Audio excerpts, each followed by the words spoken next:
WHS 11 is partnered with LG&E and KU all month long to celebrate Black History. Natasha Collins joins us this morning. And Natasha, it's always great to have you. And LG&E and KU has long recognized the importance and value of diversity, really in myriad aspects.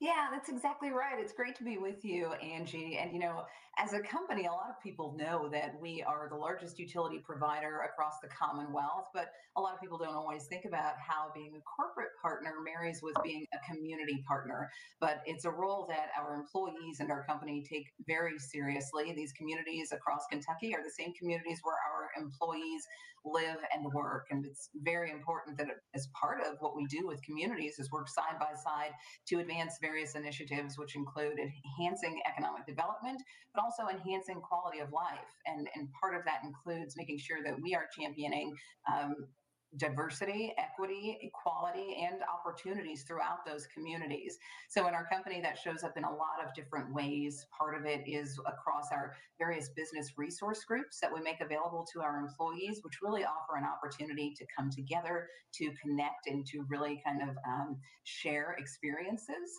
But then additionally, as a business, we make sure that we are working with diverse suppliers. Over the last decade, we have spent $1.3 billion with Black, minority, women, and veteran-owned businesses. And then also, our CEO, Paul Thompson, is co-chairing the Mayor's Task Force, which is really aimed at increasing the supplier diversity initiatives and enhancing the spend with Black and minority-owned businesses for capital projects in Metro Louisville. So beyond that, we do have a charitable arm, our LG&E and KU Foundation, and we work with nonprofits and other organizations in the community. And we're really excited that when we're having this conversation about a partnership that we have this year with a new nonprofit that is called the Global Economic Diversity Development Initiative.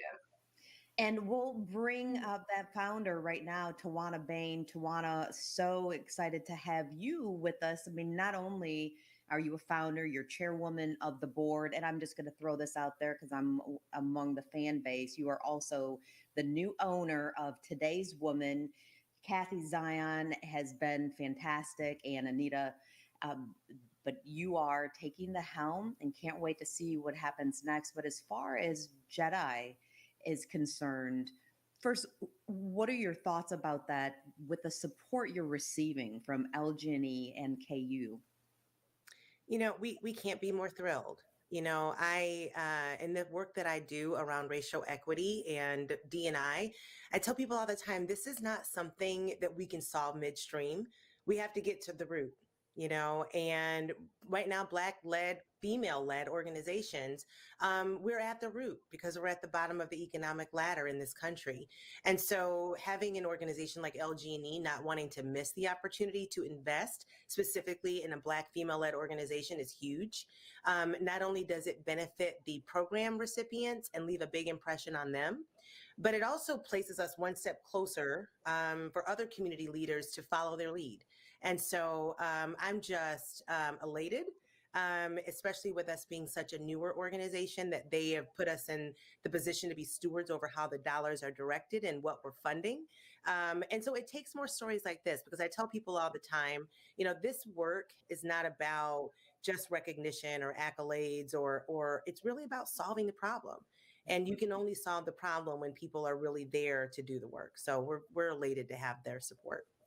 Natasha, LG&E and KU has decided to support GEDDI. Can you talk specifically about why? What is it about this nonprofit?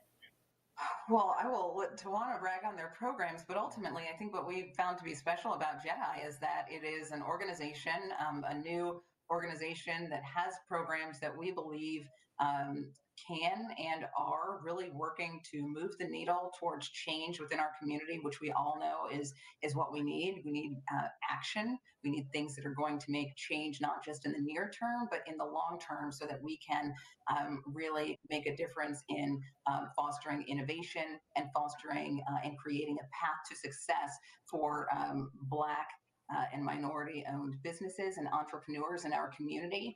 And that is something that they are doing. They're on the move doing it, and we want to support them so that we can help to move the needle within our community.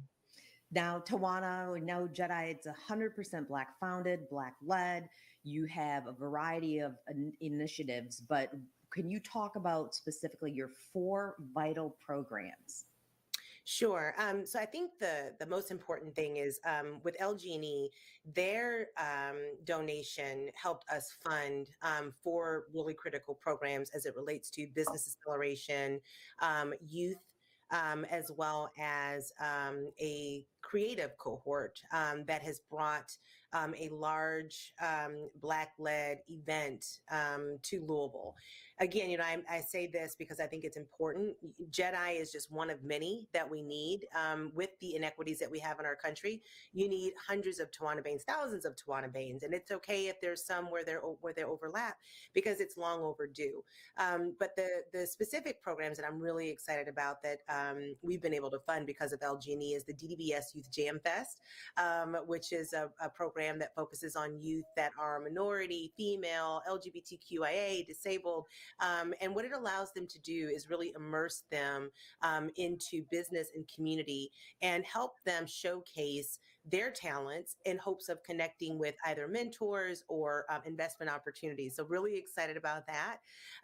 The Black Fashion Exchange, oftentimes, we overlook so many gems here. We have a thriving Black fashion community, a lot of aspiring retailers.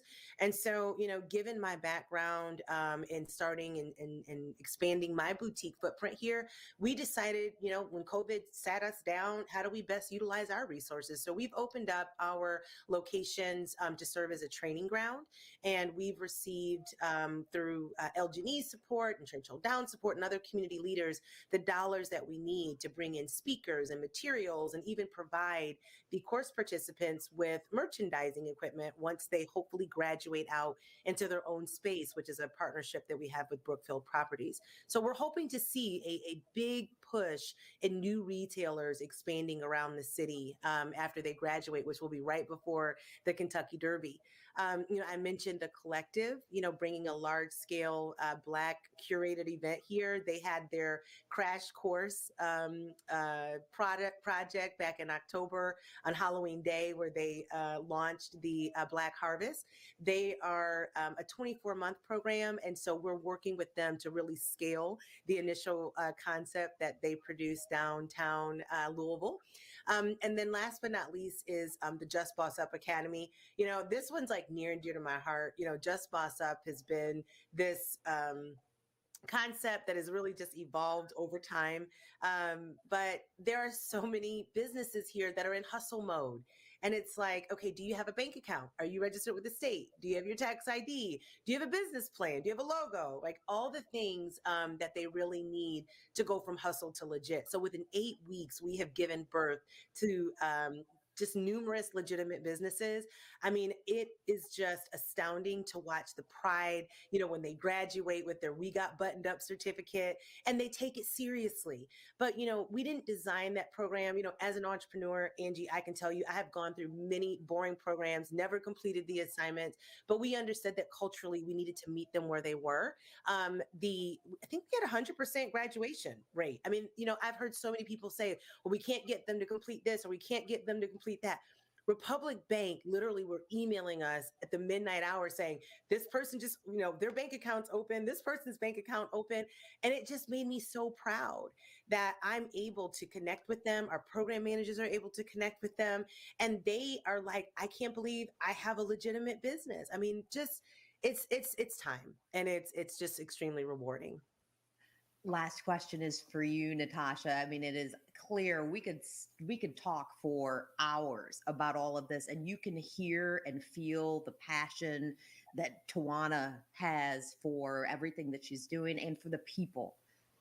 That's Isn't it got to great? be rewarding. Yeah, I'm energized just hearing. I want to get up and go do something right now. So that's exactly what I was thinking. I'm so glad you touched on that, Angie, just because it's just so wonderful to hear somebody so enthusiastic. I think, when we talk about our community and moving it forward and really knowing where we've been, historically, but knowing where we've been in the present over the last year, especially, I think it's very easy to make this a really serious conversation. Not that it isn't, but you hear the energy, and there's joy in being able to, advance our community and being able to move the needle and really make a difference. And so, wow, I just love that enthusiasm. And I'm so glad that LG&E and KU are supporting it and having a small hand in the wonderful work that GEDDI is doing. So we hope that other people will be just as interested and will check out their information. Absolutely. Well, thank you, both of you, Natasha and Tawana, for joining us today. For more information on Jedi, visit, and I'm going to spell this for you, GEDDI.org. For information on LG&E and KU's community partnerships, visit LGE-KU.com.